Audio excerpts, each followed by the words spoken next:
আপনারা যে পুকুরটা দেখতেছেন এই পুকুরের পাশেই আমাদের বাসা। সন্ধ্যা মাগরিবি নামাজ পড়ে দ্বিতীয় দিন আমরা তো কিছু চিনি না, তাই বললো যে পাশেই নাকি একটা বড় পুকুর আছে, খুব সুন্দর। পরে আমরা মাগরিবি নামাজ পড়ে হাঁটতে আসলাম, আসে দেখলাম আসলে অনেক সুন্দর পরিবেশ।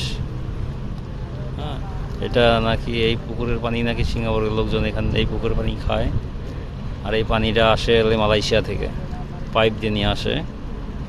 এই পুকুরের পানি আমাদের এখান থেকেই সাপ্লাই হয় পুরা সিঙ্গাপুরবাসীদের জন্য। এরকম পুকুর নাকি সিঙ্গাপুরের মধ্যে কয়েকটা আছে, আর এই পানি স্টক করে রাখে ওই মালয়েশিয়া থেকে পাইপ দিয়ে নিয়ে আসে। এই পানি আমাদের খাওয়া, এই পানি ব্যবহার করা।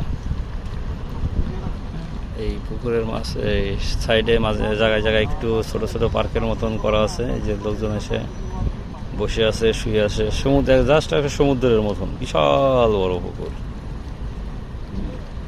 সাইডে লাইট মাইট অনেক সুন্দর। আরও পুকুরের পাড় দিয়ে অনেক লোক দুবলা ঘাস, বিদেশি ঘাস, এই ঘাসের উপর শুয়ে থাকে, বসে থাকে। আমরাও দ্বিতীয় দিন আসলাম, জিনিসটা আপনাদের দেখানোর জন্য একটু ভিডিও করলাম।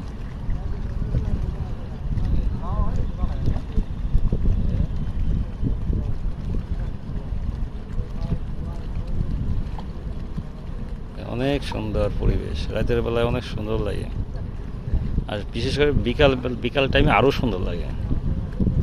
আমরা বিকালবেলা আসিনি আজকে, নেক্সট কোনো সময় বিকালবেলা আসার চেষ্টা করব।